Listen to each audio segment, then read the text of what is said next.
ነጋሪት የሰላበለው ነጋሪት የማስፈራራት እንዲሁም በእሳት ነበልባል በእሳቱ ዘር ውስጥ እንጨምራችኋለን ከአምልኮተ እግዚአብሔር ካወጣችሁ እንባልኛል። እንደ አናንያ እንደ አዛርያ እንደ ሚሳኤል እንበረታ ይሆን? ትበረታላችሁ? እንበረታለን ወይ?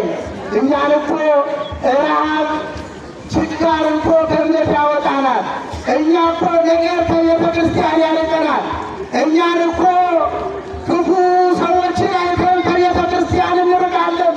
እኛ እኮ የሰዎቹን አሉባልታና ጉሸማ የቃላት ውርወራ ያፈርተን ከቤተ ክርስቲያን እንርቃለን። ግን አይራቅም።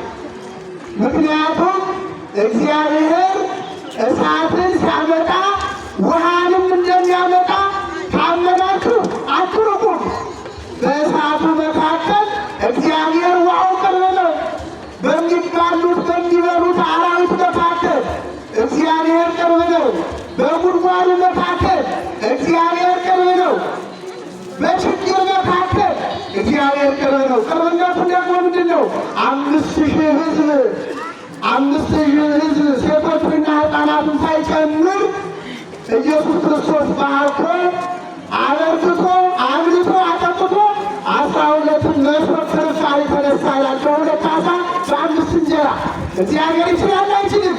ይችላል። ይችላል። ሁላችሁ እግዚአብሔር ይችላል ማለት ነው።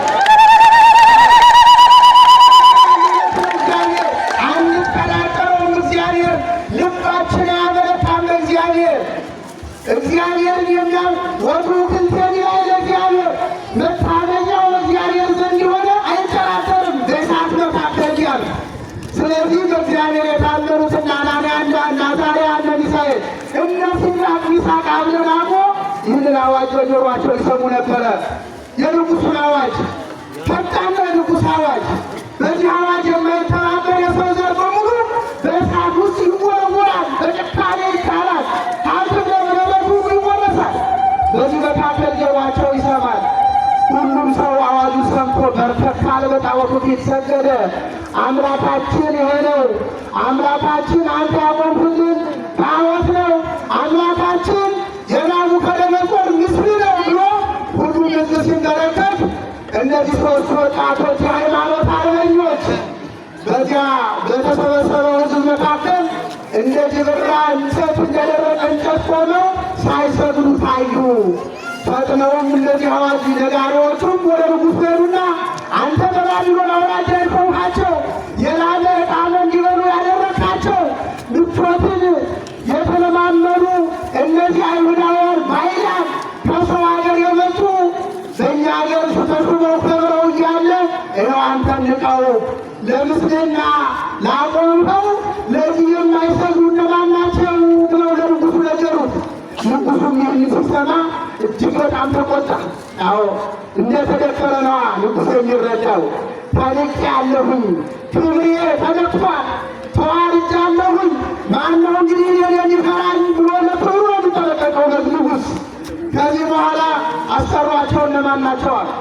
እነዚህ ሲድራቅ ሚሳቅ አብደናጎ የተባሉ የሃይማኖት አርበኛ ወጣቶች። አዎ ተሿሚዎች እኮ ናቸው። ምዕመናን ባይገርማችሁ በባቢሎን አውራጃዎች እኮ የተሾሙ ናቸው እኮ ሹመኞች እኮ ናቸው። ባለስልጣናት እኮ ናቸው። ሲድራቅ ሚሳቅ አብደናጎ የተባሉት ባለስልጣናት፣ የእግዚአብሔር ሹመኞች፣ የንጉሡ ደመወዝ ተካፋዮች ናቸው። ነገር ግን ከእግዚአብሔር የሚበልጥ ነገር የለም ብለው ቆመው ቀሩ። አልሰግድም አሉ። ከዚያ ተጠሩና መጡ። ምን ሆናችሁ ነው አልሰግድም ያላችሁ አላቸው። በፊት ለፊት ቆመው አዎ አልሰግድም አሉት። ምንድነው የማትሰግዱት? እኛስ የምናመልከው አምላክ አለን፣ እሱም እግዚአብሔር ነው፣ የኃያላን ኃያል እግዚአብሔር ነው ብሎ መለሱለት። አላቸው የምናመልከው አምላክ አለን፣ እሱም እግዚአብሔር ነው አልክሮ መለሱለት። እንግዲያውስ አለ ተናደደ፣ እናንተን የምታመልኩት አምላክ ሲያድናችሁ ከእሳቱ ሲያስጥላችሁ አያለሁ ብሎ መለሱ። ተናገረ ንጉሡ። እነሱም መለሱ እግዚአብሔር ያድነን ዘንድ ይችላል። እስቲ ይችላል በሉ።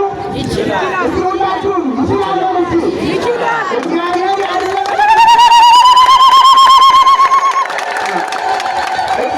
ያድነን ዘንድ ይችላል።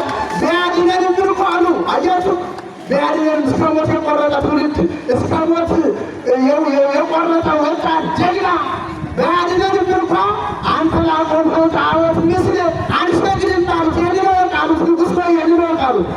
በዚህ ጊዜ ንጉሡ ተቆጣ። እሳቱን በእጥፍ እንዲጨምር ነገራቸው። ታወጀ። አዋጁ ትኩረት ያለበት ነበረ። ወዲያው የንጉሥ ትእዛዝና ቁጣ እንደ እሳት ይጋረፍ ነበረና እነዚህ ሦስቱ ወጣቶች እያጋፉ እየገፉ ወደ እሳቱ ነበልባል ወስደው ሲጨምሯቸው እነዚያ እየገፉ እያንደረደሩና በዱላና በቆመጥ እየደበደቡ ወደ እሳቱ የሚጨምሩ ሰራዊቱ በእሳቱ ነበልባል እንደ ፕላስቲክ እንደ እሳት ሲቃጠሉ እነሱ እሳት ውስጥ ሲገቡ ምንም ነገር የለም። አያችሁ ታምር! ምንም ነገር የለም።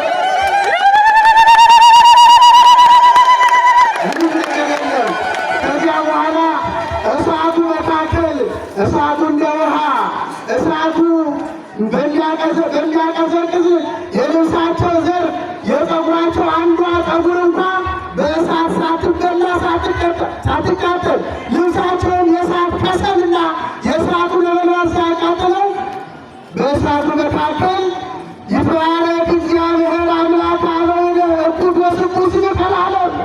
የአባቶቻችን አምላክ እግዚአብሔር ተመስገን። እኩት ወስቡስ ይከላለም። ስሜ ለዘላለም እስከ ዘላለም ድረስ ተመስገን። ይትባረክ እግዚአብሔር አምላክ አበዊነ ሲሉ የነ አብርሃም አምላክ፣ የነ ዳዊት አምላክ፣ የነ ይስሐቅ አምላክ፣ የነ ሰሎሞን አምላክ፣ የነ ሳሙኤል አምላክ የነሱ አምላክ ስም ይመስገን። እኩት ወስቡስ ለዘላለም ስም ከትውልድ ትውልድ ይመሰገናል እያሉ ያመሰግኑ ነበረ። እንዲህ እያሉ ሲያመሰግኑ አራተኛ ሰው ንጉሡ አለ። አራተኛ ሰው ሰምታችሁኛል? አራተኛው የማንን መልክ